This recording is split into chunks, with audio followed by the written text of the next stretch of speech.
नमस्कार साथियों। बिहार के उन तमाम आउटसोर्सिंग दैनिक वेतन भोगी या जो आउटसोर्सिंग पे सेवा दे रहे हैं तो लाखों आउटसोर्सिंग कर्मचारियों के लिए काफ़ी राहत बड़ी खबर है। देखेंगे सम्राट चौधरी की अध्यक्षता में काफ़ी महत्वपूर्ण निर्णय लिया है। पिछले वीडियो में हम इस पेपर कटिंग के माध्यम से जानकारी दिए थे कि किसी भी विभाग में अगर आप आउटसोर्सिंग पे सेवा दे रहे हैं तो विभाग आपको न्यूनतम मजदूरी से वंचित नहीं रख सकती है। इसके लेकर नया आयोग बना ली गई है और जल्द ही कैबिनेट से स्वीकृति मिलेंगे। कहने का मतलब किसी भी विभाग में आप आउटसोर्सिंग पे सेवा दे रहे हैं और विभाग आपको न्यूनतम मजदूरी के दायरे से बाहर रखती है तो आप डायरेक्ट जो है विभाग यानी आयोग में जो है शिकायत कर सकते हैं। ठीक उसी प्रकार से श्रम संसाधन एवं प्रवासी श्रमिक कल्याण विभाग की ओर से कल ही एक ऑफिशियल यहाँ पे जानकारी दिया है न्यूनतम मजदूरी को लेकर के। ध्यानपूर्वक इस चीज को आप लोग समझिएगा। आप किसी भी विभाग में अगर आप आउटसोर्सिंग पे सेवा दे रहे हैं तो कितना रुपया सैलरी बढ़ोतरी होने जा रही है इसके बारे में ध्यानपूर्वक समझिएगा। खासतौर पे बिहार में जो आउटसोर्सिंग पे सेवा दे रहे हैं उसके लेकर हम बात कर रहे हैं। नए श्रम कानून के क्रियान्वयन को हर जिले में बनेगा सेल। देखिए जानकारी दी जा रही है बिहार में नई श्रम संहिताओं का प्रभावी क्रियान्वयन हो रहा है या नहीं, इसका निगरानी की व्यवस्था जो है जिला स्तर पे होगी।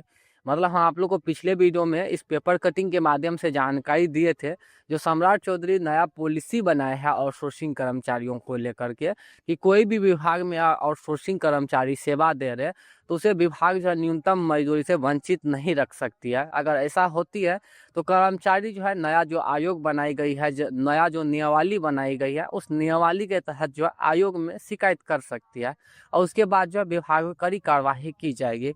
और इसी को क्रियान्वयन किया है यहाँ पे कुछ अलग तरीके से। यहाँ पे देखिए जानकारी दी जा रही है कि जिला स्तर पे होगी और इसके लिए सभी 38 जिलों में मॉनिटरिंग सेल बनाने की तैयारी हो रही है।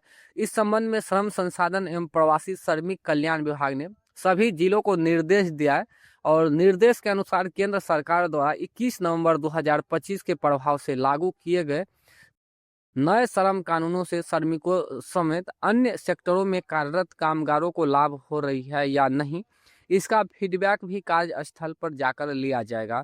निर्धारित न्यूनतम मजदूरी का भुगतान अनिवार्य है। श्रम कानूनों का अनुपालन नहीं करने वाले नियोक्ता व्यक्ति, फर्म, कंपनी या संगठन या विभाग पर सख्त कार्रवाई करने का निर्देश दिया गया है। मतलब यहाँ पे साफ आदेश दिया है 21 नवंबर 2025 के प्रभाव से जो 4 नए लेबर कोड लागू किए गए हैं उसका रूपरेखा जो है सभी जगहों पे तैयार हुई है या नहीं, क्या विभाग इसे पालन कर रही है या नहीं। इससे पहले जो है नियमावली जो बनाई गई थी इस पेपर कटिंग के अनुसार बस एक मतलब आयोग बनाई गई थी, उस आयोग में जो है कर्मचारी मतलब शिकायत कर पाती।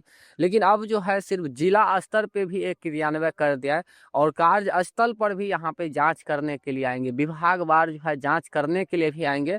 क्या सही में न्यूनतम मजदूरी के जो दायरे में आते हैं कर्मचारी तो क्या उसे न्यूनतम मजदूरी मिल रही है या नहीं, ये जो है कार्यस्थल पर भी आकर चेक किए जाएंगे। इसके लेकर जानकारी दी गई है। विभाग के सचिव दीपक आनंद ने कहा है कि नई श्रम संहिताओं का लाभ श्रमिकों सहित अन्य सेक्टर में कार्यरत कामगारों को हो रहा है और विभाग का कहना है कि मजदूर संहिता 2019, औद्योगिक संबंध संहिता 2020 और सामाजिक सुरक्षा संहिता 2020 और व्यावसायिक सुरक्षा और स्वास्थ्य एवं कार्य दशाएं संहिता 2025 से श्रमिकों को बेहतर वेतन, सुरक्षा और फिक्स टर्म रोजगार जैसे महत्वपूर्ण लाभ मिल रहे हैं। यहाँ पे साफ क्लियर कर दिया है माननीय मुख्यमंत्री सम्राट चौधरी कि बिहार के उन तमाम विभागों में जो आउटसोर्सिंग पे सेवा दे रहे हैं तो उन सभी के लिए काफ़ी प्रभावी खबर है। आप लोग का जो सैलरी है इतना समझ लीजिए न्यूनतम मजदूरी के दायरे से जो आप नीचे नहीं रहेंगे। आप किसी भी विभाग में सेवा दे रहे हैं तो जो न्यूनतम मजदूरी निर्धारित की गई सेंट्रल गवर्नमेंट की ओर से, इसके लेकर हम काफ़ी सारे वीडियो में जानकारी दिए हैं, आप जाकर देख सकते हैं कितना न्यूनतम मजदूरी बढ़ोतरी हुई है और कितना जो है आप लोग पे लागू होंगे। कुशल, अर्धकुशल और अति कुशल के श्रेणी में जितने भी कर्मचारी आती है सभी को लेकर हम डिटेल से बताए हैं। बस इस वीडियो हम जिक्र किए कि जो न्यूनतम मजदूरी निर्धारित की गई है सेंट्रल गवर्नमेंट की ओर से तो जो भी कर्मचारी इस हक में आते तो उसका हक जो है कोई नहीं विभाग ले पाए उसको न्यूनतम मजदूरी मिलना ही चाहिए। तो इसके लेकर जो है नया नियमावली बनाई गई है, नया आयोग बनाई गई है, और उस आयोग से जो है हर जिले में मॉनिटरिंग की जाएगी, क्या विभाग जो है कर्मचारियों को न्यूनतम मजदूरी दे रही है या नहीं। तो ये काफ़ी राहत भरी खबर है, जो लगातार काफ़ी वर्षों से जो है सेवा दे रहे हैं विभाग में, और वो न्यूनतम मजदूरी से वंचित रह जाती है। तो उसके लिए काफ़ी महत्वपूर्ण खबर है। न्यूनतम मजदूरी को लेकर के नया रूपरेखा सारी चीज़ तैयार कर ली गई है, बस कैबिनेट से स्वीकृति मिलना बाकी है। पिछले वीडियो में हम यहाँ पर भी जानकारी दिए थे कि सरकारी गैर सरकारी कामगारों को न्यूनतम मजदूरी देना होगा अनिवार्य। यहाँ पे साफ क्लियर किया हुआ था कि सरकारी या गैर सरकारी या निजी संस्थानों में काम करने वाले कामगारों के लिए अच्छी खबर है। अब शिक्षक हो या कोई और, उसको वेतन भत्ता अन्य सुविधाएं मिलने में परेशानी हो रही है या उन्हें न्यूनतम मजदूरी नहीं मिल रही है, तो वो लेबर कोड में मुकदमा दर्ज कर सकेंगे। कामगारों की सुविधा के लिए वेतन की सीलिंग सीमा भी समाल की जा रही है, यानी लाखों रुपये वेतन पाने वाले भी लेबर कोड में मुकदमा दर्ज कर सकेंगे। कामगारों को ये सुविधा उपलब्ध कराने के लिए श्रम संसाधन एवं प्रवासी श्रमिक कल्याण विभाग की ओर से नया नियमावली बनाई जा रही है, और जल्द ही इसे कैबिनेट से मंजूरी मिल जाएगी। मतलब साहब यहाँ पर भी क्लियर किया हुआ है कि जो श्रम संसाधन एवं प्रवासी कल्याण विभाग की ओर से नया आयोग बनाई गई है, उस आयोग में जो है डायरेक्ट जो है कर्मचारी मुकदमा दर्ज कर सकती है अगर उसे न्यूनतम मजदूरी से वंचित रखती है किसी भी विभाग या कोई भी विभाग। और साथ ही यहाँ पे क्लियर किया हुआ है कि नियमावली का लाभ राज्य के 3.25 करोड़ से अधिक कामगारों को होगा। आधिकारिक सूत्रों के अनुसार केंद्र सरकार की ओर से पारित श्रम अधिनियम के तहत राज्यों की ओर से नियमावली बनाया जा रहा है और आवश्यक है, और उसी के आलोक में श्रम संसाधन विभाग की ओर से नियमावली को अंतिम रूप दिया जा चुका है, और जल्द ही कैबिनेट से स्वीकृति मिल जाएंगे। जो यहाँ पे देखिए न्यूनतम मजदूरी 1 अप्रैल 2026 से लागू की गई है। जो अकुशल श्रेणी में आती है, जो बिना पढ़े लिखे लेबर में काम करते हैं, तो 436 रुपया। और साथ ही साथ यहाँ पे देखिए अर्ध कुशल जो उससे और मीडियम में आते हैं 4 से 52। और बाकी जो विभाग वार काम कर रहे हैं जैसे कुशल, अति कुशल में, जैसे कुशल वर्ग के जो डाटा एंट्री ऑपरेटर है, बेल्ट्रॉन के हो गया या उर्मिला का, ये कुशल वर्ग में आते हैं। और दिन का जो यहाँ पे देखेंगे तो 551 रुपया इन्हें मिलने जा रही है।